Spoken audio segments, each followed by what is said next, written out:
Can I introduce Rhetta Moran now, who works for Rhetta in Manchester, which is a human rights organisation. Hello. Thank you very much for asking me to be here today, and I'm really thrilled that it's so big. I think that's great. Oh, what's happened? Okay, so what happened to anti-racist social work?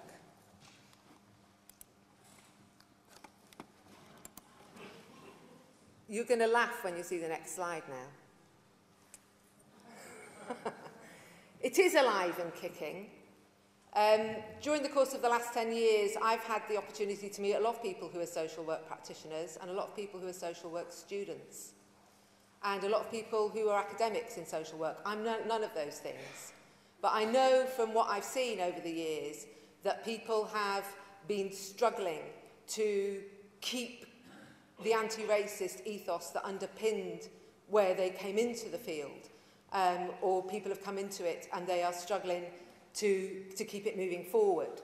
And we are at an extraordinary historical point, and it's very timely, this conference, I think, for us to take a day and a couple of days and reflect on what it is that we should be doing in the months to come. So I want to just give you a little context around the political, legal and ideological context rooted in work over 10 years that specifically engaged with people who've been displaced, mostly from other parts of the world, including our sisters here, and I'm sure that Rhetta will be wanting to add its weight into the SWAN network to support you in that fight for your safety. And I want to talk about a theoretical framework, and maybe the theoretical framework has got some contribution to make to what Charlotte is describing as being a lacuna, being a need inside of the field. And then I want to talk a little bit about the way we approach that work inside of the organisation. So, before 1997, the Labour government actually said very little about asylum and immigration. In the 1997 party manifesto, there were 6 lines about asylum and immigration. But by 2003, the political landscape is transformed. So I just want to quickly look at what happened in between. In 1999, accommodation continued to be made available to people seeking asylum, but those failed by the asylum system, their cash was stopped. Then the Quango, the National Asylum Support System, came into existence in 2000, an arm's length from the Home Office, but ultimately controlled by the Home Office. In 2001, the then Home Secretary, Jack Straw, mooted the concept that somehow it's going to become legitimate for us to overhaul the United Nations Convention on Human Rights in relation to refugees and people seeking asylum.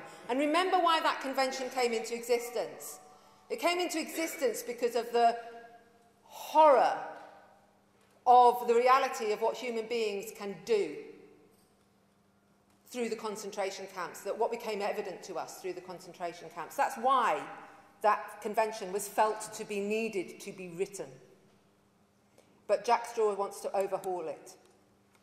And at this time, in April of that year, the UK is identified as being particularly intolerant of refugees and people seeking asylum. And I wonder if there is a correlation between that and what Danny talked about in terms of Britain's place inside of the most industrialised countries of the world and the relative distribution of GDP. One of the agencies at the time that was identified as a key agency for challenging racism within the UK, the CRE, the Council for Racial Equality, was described as failing to challenge the creation of new structures of discrimination that provide the ideological space in which racism towards asylum seekers becomes culturally acceptable. In 2002, March 2002, people seeking asylum began to be, well, they were prohibited from work. Now think about physical space. Where is it, if you're not a child going to school, where is it you are going to meet people who are not like you? It's work. So it was a very, very conscious, material decision to remove the opportunities for social interaction between people entering the country in flight and people from the country. Very deliberate. And at that time, the Star and the News of the World began talking about people seeking asylum as this scum. At the time, the focus on our television screens at 6 o'clock is Sangatte, the border, our border, on the other side of the English Channel with France, teeming with young men from Afghanistan.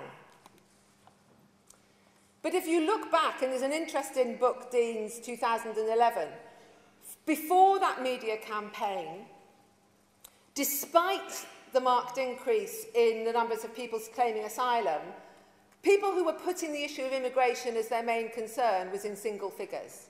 Contrast that with what we're hearing now about the justification for why immigration is up there as an ideological hammer. In December 2002, of 40 organisations working with people seeking asylum in England and Scotland, 85% of them reported to the Refugees Council that their clients experienced hunger. Comment was made earlier about the system's capacity to pass legislation and then the effect of it to be to cease to provide service. And arguably, the subpopulation of people seeking asylum has been a thin end of a wedge that has been driven in to test the water around what it is we're prepared to put up with in terms of seeing people homeless and starving and deranged and degraded and abused. On the 26th of January 2003, so this is just the month before they start bombing Iraq, 40,000 of what they estimated to be almost 250,000 people who'd been failed by the asylum system had been deported, according to the Prime Minister, Tony Blair. And this is all part of the ideology to get us all behind the idea that we have to get them out. There's all these people here who've been failed by our system and they're hanging around. And they are a major problem for us. And what he said at the time was if the measures that we're taking, and that was the Sangatte stuff and everything else, if those measures don't work, and that was including the creation of destitution, that if you're failed, you're denied the right to work, you're denied a roof, you're told to leave the country, and that's your existence. They were telling men from Iraq that they were on the street, they were closing the doors, they were putting them on the street, while they were loading the planes to bomb Iraq. And the letters that those men got were telling them to go back to their country. There wasn't even an airport open in Iraq. And again, Tony Blair raises the flag of looking at our obligations under the Convention of Human Rights. And then we get this so stupid, illogical idea that actually what we have to do is just drive down numbers. Let's not think about why there's a human being behind any of those numbers. Let's not think about why people are fleeing from different parts of the world. Let's not think about Britain's role as the second largest arms trader in the world and how it's contorted international law in order to be able to disassemble a gun here and reassemble it in the Congo or wherever else they want to sell it to. Let's just concentrate on driving the numbers down.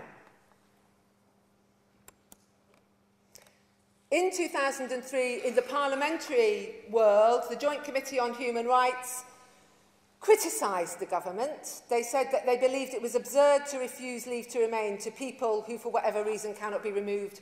Bombing the airport in Baghdad might be one of those reasons. We recommend that such people be granted a temporary status which would allow them to support themselves. So that committee was arguing for human rights. Wow, that has gone really fast. Okay. We're in a situation since 2003 where we have illegal warfare rather than social welfare. We have increasingly profound socioeconomic divisions. We have attacks on multiculturalism, and we have the rise of the far right, which I know Wayman is going to go on to. But what we have now is also the asylum claims at the highest level since 2003 within the world. And actually, it's the Afghan people that are hitting the top of that league at the moment. Now, I was going to go into a language creation theory from below, but I've completely run out of time, so I've really underestimated my time here. I'm very sorry about that. But let me just say, the essence of it is this. Let me just say, as people have talked about the role of ideology, you are social workers, and some of the people you are working with are people seeking asylum or other displaced people. And all of you, and including me, all have that voice inside of our head, that dialogue we are having with ourselves all the time. And it is very dramatically affected and fundamentally, profoundly affected by what is circulating in the environment around us, by this political, legislative, ideological context that I've described. But the people seeking asylum are themselves the key resource to making the change in the right direction. The sister here stood here and talked about being helpless. But actually, your actions belie your words. You are not helpless. You are here. You are stood. You're ready to fight. People here have got networks that want to support you. And so, really, what I would want to just finish with saying is, don't underestimate the potential power that you have as students, as academics, and as practitioners. If you are prepared to engage with the person who has been displaced as one of your population, or anyone else, with the source of your concentration being about what they've got in them that can match with you, then we can turn it over, and we have to turn it over. Thanks very much.